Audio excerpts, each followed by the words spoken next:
drawn and redrawn, the making of India's internal boundaries. Hi, and welcome back to India State Stories. In this episode, we're diving into the idea of paramountcy.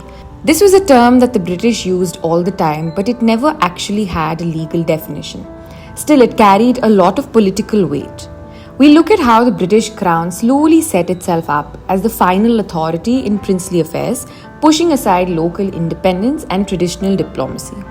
More details in the show notes below, and let's dive in. Have you ever thought about how something really powerful, something that shaped an entire subcontinent for centuries, could actually be, well, undefined?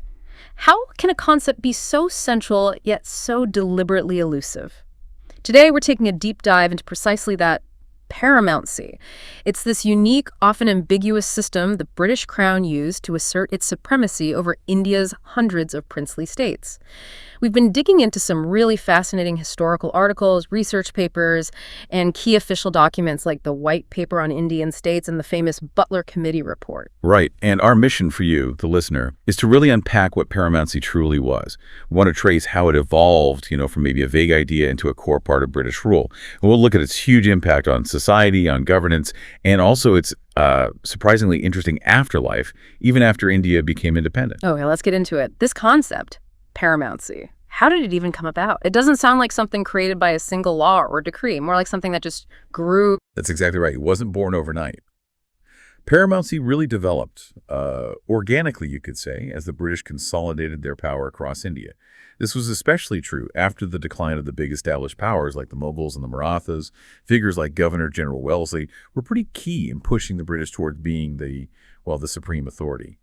And there's an interesting shift. Before the huge rebellion in 1857, the British often just annexed territory. But afterwards, they changed tack. They started recognizing the princely states more formally as separate entities, still subordinate, of course, but distinct. The actual term paramount starts popping up in official documents around the 1810s. And by the 1820s, you see the doctrine really taking shape. But crucially, it wasn't just based on treaties signed on paper. It also grew out of what historians call usage, sufferance, and decisions embodied in political practice. It became a pillar of their indirect rule strategy. Okay, and here's the part I find really fascinating, maybe even a bit baffling. The British insisted their supremacy existed outside of any treaties, and they actively refused to define what paramountcy actually meant. How does that work? You're the top power, dealing with hundreds of states, and you won't define the core principle of your relationship. It does sound counterintuitive, doesn't it? But it was actually a very calculated ambiguity. The Butler Committee, which was specifically set up to look into this relationship, basically threw up its hands. They famously said they couldn't define it. Their report stated, and this is quite revealing, paramountcy must remain paramount. It must fulfill its obligations, defining or adapting itself according to the shifting necessities of the time and the progressive development of the states. So basically, it is what we say it is when we say it is. Pretty much. They even cited imperial necessity and new conditions as reasons why a definition was impossible. They argued that this vagueness was needed to deal with unexpected situations, and they even framed it as being for the state's own good, suggesting that paramountcy was the only thing protecting them from destruction or annexation. Right, protecting them by keeping them under this undefined ultimate authority. So if it was so slippery, how did it actually function day to day? What did paramountcy look like in practice for the British officials and for the Indian princes? Well, in practice, it meant the British could intervene pretty broadly. Early proponents like Charles Metcalfe and David Ochterlony helped shape how it worked. Metcalfe said way back in 1825 that the British had, by degrees, become the paramount state of India, end quote. He initially talked about just ensuring legitimate successions and theoretically staying out of internal affairs. But that caution often went out the window when, British interests were at stake. They essentially assumed a higher sovereign power, often justifying interventions in the name of good governance. But that undefined nature meant good governance could be interpreted very broadly, especially when it was expedient for British interests. And this wasn't just about big picture things like defense or foreign policy, was it? You mentioned it extended into almost all aspects of state life, even the rulers' personal lives. That sounds incredibly intrusive. Oh, absolutely pervasive. A state's sovereignty wasn't really seen as tied to its land in the modern sense, but more to its status within the British imperial system, which, incidentally, worked against forming a unified national identity. These states had zero international standing. Foreign affairs were exclusively handled by the British. And yes, Paramountcy reached deep into internal administration, finances, even the ruler's private conduct sometimes. Take Lord Wellesley's subsidiary alliance system. On the surface, it offered protection the British guaranteed rulers against external attack and internal rebellion. Sounds like a good deal for the rulers, maybe. In the short term, perhaps. But the long-term effect, as the White Paper later pointed out, was often tragic. It allowed rulers to wield power without responsibility to their own people. Ah, without responsibility. That sounds like a direct path to misrule. What were the main consequences of that for the people living in these states? It frequently led to a serious decline in governance. If a ruler didn't need the goodwill of their subjects because the British guaranteed their throne, well, the incentive for good administration weakened. Sources describe princes becoming indolent, cruel, and avaricious. We see administrative inefficiency, political stagnation, economic decline setting in across many states.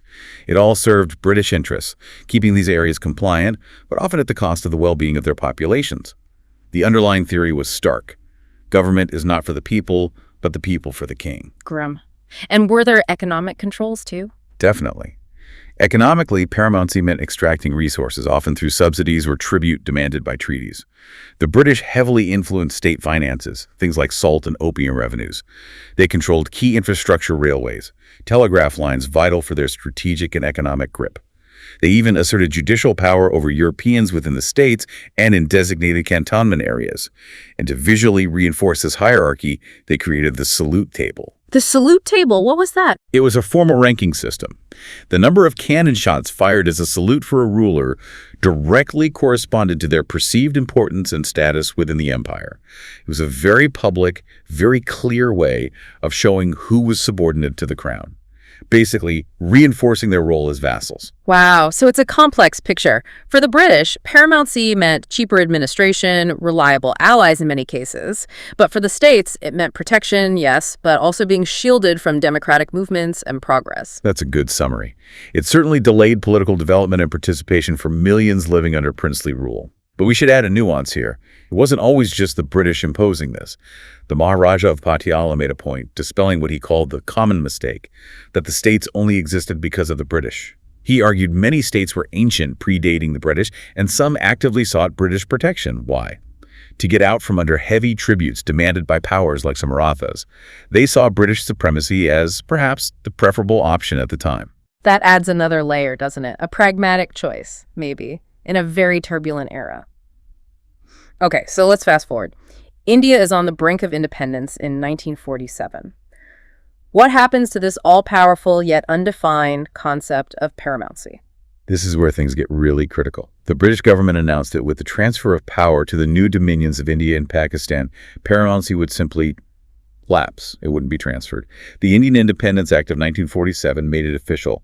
All obligations between the Crown and the states were terminated. The earlier Cabinet Mission Memorandum in 1946 had already stated the Crown would just stop exercising these powers. And VP Menon, who was central to integrating the states later, saw this lapse as a blessing in disguise, right? He felt it gave the new Indian government a fresh start. He did. He saw it as clearing the slate, getting rid of all those old, complicated treaties and obligations. But there was an immediate, massive consequence. The British guarantee of protection for the princes against internal unrest disappeared overnight. This was the very thing that had propped up many rulers. And while the British suggested states could become independent or join either India or Pakistan, India's leaders were horrified. They feared the balkanization of India, the country shattering into hundreds of pieces. Right, a potential disaster. But here's where it gets really interesting again. Not everyone agreed that paramountcy could just vanish like that. There were some strong counter-arguments. Absolutely. Dr. B.R. Ambedkar, a key figure in drafting India's constitution, was scathing. He called the idea that paramountcy couldn't be transferred mischievous. He argued from an international law perspective that you couldn't just abandon such powers without a specific law allowing it. He felt independent India had a legitimate claim to inherit paramountcy. On what ground? His argument was that the apparatus upholding paramountcy, particularly the Indian army, was built and paid for by the people of British India. Therefore, the successor state, independent India, should inherit the powers that apparatus supported. Jawaharlal Nehru also argued strongly against the lapse. He cited geography, history, defense needs, basically saying the states couldn't exist in a vacuum. They had to integrate with the Indian Union. So a real clash of views on what should happen legally and practically. How did India actually manage the integration then? It was a monumental task, spearheaded by Sardar Patel, with VP Menon playing a crucial role. They used a mix of strategies, negotiation, persuasion, appealing to patriotism, and yes, sometimes the threat or actual use of force. The process was remarkably swift considering the scale. First, rulers signed instruments of accession, initially giving India control over just 3 areas: defense, foreign affairs, and communications. But that was just the first step. Soon after, merger agreements or covenants followed, especially for the larger states, transferring all governing powers to the Indian Union. So legally, India didn't inherit paramountcy, but in reality, de facto, India absolutely stepped into that supreme role. The key difference was legitimacy. Instead of colonial imposition, this power was now based on democratic authority and the process of integration. The vacuum was filled by creating a new federal relationship. Article 371 of the Constitution eventually formalized this by placing the former princely states under the general control of India's president, cementing their place within the Union. it really sounds like paramountcy, the defined concept, was gone, but its ghost, or maybe its methods, lingered on in how the new Indian state sometimes operated. That's a very astute way to put it. The echo was definitely there. You see it quite clearly decades later, in 1971. Prime Minister Indira Gandhi faced legal challenges when she moved to abolish the privy purses, the state payments guaranteed to former rulers after integration. And how did the government justify it? The state's argument in court was fascinating. They essentially declared that rulership itself wasn't an inherent right, but a gift of the president. This implied the Indian state held ultimate authority over those formerly sovereign princes and their privileges.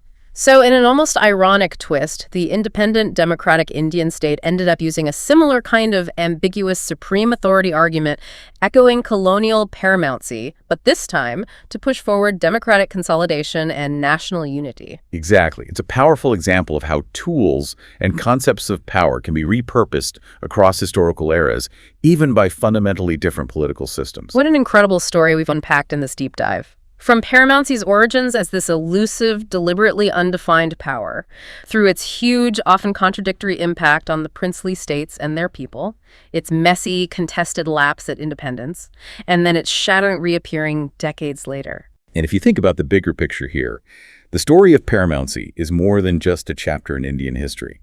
It really highlights how power operates, doesn't it? Especially power that's left undefined, that adapts through practice and necessity. It shows how such power can fundamentally shape a nation's structure, its politics, and how those historical echoes can keep reverberating in surprising ways long after the original context is gone. It really makes you wonder, doesn't it, what other undefined concepts, historical legacies, or perhaps even accepted practices might be quietly shaping our world today, influencing decisions and structures in ways we haven't fully